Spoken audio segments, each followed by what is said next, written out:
It didn't adopt it more so than the program became active here in the city of Philadelphia. For those that may not understand how the program works, the city doesn't do anything new in order to take part in the program.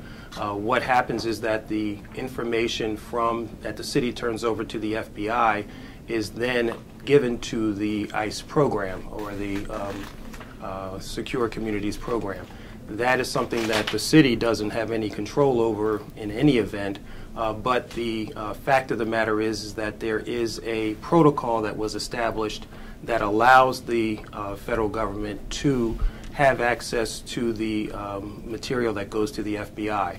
That would have occurred in any event. I think the law enforcement community decided to enter into the agreement, and when I was notified about it and learned about what we could and could not do, given the balance that I wanted to have, I thought that it was a good idea to just continue the program the way it was going.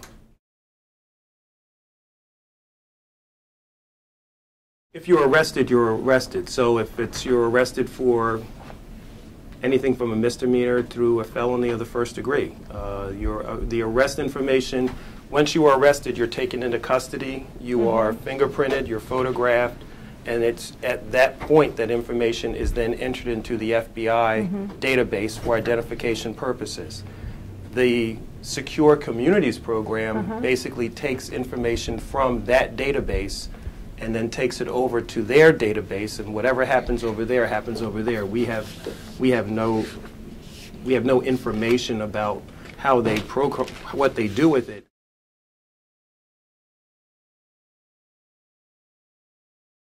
So I would estimate, if the averages are right, about 200 individuals have been removed from the city of Philadelphia. When they say removed, they're taken from here to immigration, to the federal place. I believe there's one in Reading, and there's one someplace else in Jersey, I think. We are aware that there are some officers that are that may, in violation of the order, ask the questions, and when we find out, we discipline. It is not the policy of the city of Philadelphia to ask about immigration status, period, and the mayor made that clear in his executive order. So nothing is perfect, we're human beings, and what happens is that we discipline officers when that happens.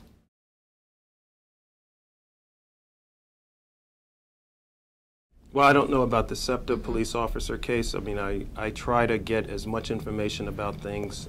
It is my, as I have said, and the mayor has said consistently, it is our policy that we do not inquire, and obviously we do not support people being asked about immigration status and all of a sudden, quote unquote, vanishing without anyone knowing what's going on. I think it's a clear violation of someone's rights. And I think that it's just a little bit on the inhumane side to just be taken without anyone knowing what's going on. To that extent that we can put forward policies that support that, I believe we have. The mayor's executive order is clear in what it does and what we are trying to provide to people here. We have followed up with the commissioner's directives that have also informed, and the commissioner has also taken it upon himself to put out a general memorandum and that says that what the police officers are and are not supposed to do. Does that mean that there's not going to be an officer that will violate it? No. I mean, it will happen. The response that we have in this administration is when we are able to find out who that person is, we will discipline them.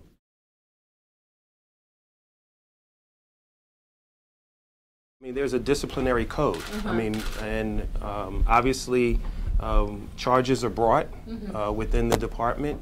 There are normal protocols that are followed, like everything else. I mean, I spent my entire life defending people, so I make sure that everybody's rights are. We don't jump the gun and just say we know you're guilty. There has to be proof, and there has to be corroboration of that proof before a disciplinary action can be upheld. Once it is upheld, it is then taken, and the union may grieve if they choose to. If they want to fight the action, the union has a right under the contract to grieve it, and then there would have to be a further review as it works its way through. It is a process. It is not easy to discipline officers, but we are committed to doing it. What we have said that we are going to do is follow the law, and what we have tried to do in narrowing the scope of it is that we have had, and I have convened a discussion group with the various communities that have access to the information. That includes the courts, that includes the our office, the police. It also includes those that secure communities. And we have told them that to the extent possible that we are able to be in compliance with the federal law, we will. But where we are if there is more information going to them than needed, then we need to actually have a discussion about how to actually go forward.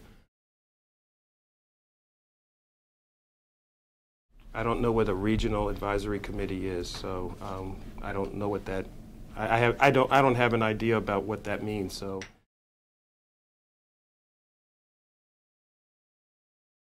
There's a formal way and an informal way of responding to that. My way is that we keep in contact, and my door has been open on all of these issues for over a year. I don't know if there are any regional advisory commissions that have been established. I know that the 2010 effort that we have within my area of oversight, I have the Mayor's Office on Faith Initiatives. We have been working with a lot of the various groups in the communities where we are setting out the importance of the 2010 census.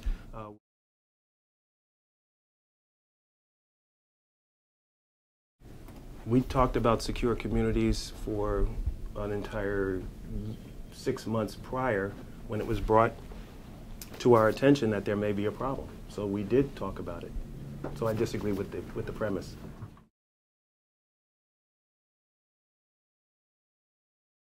Disagree with your premise, okay. And I disagree with it vehemently.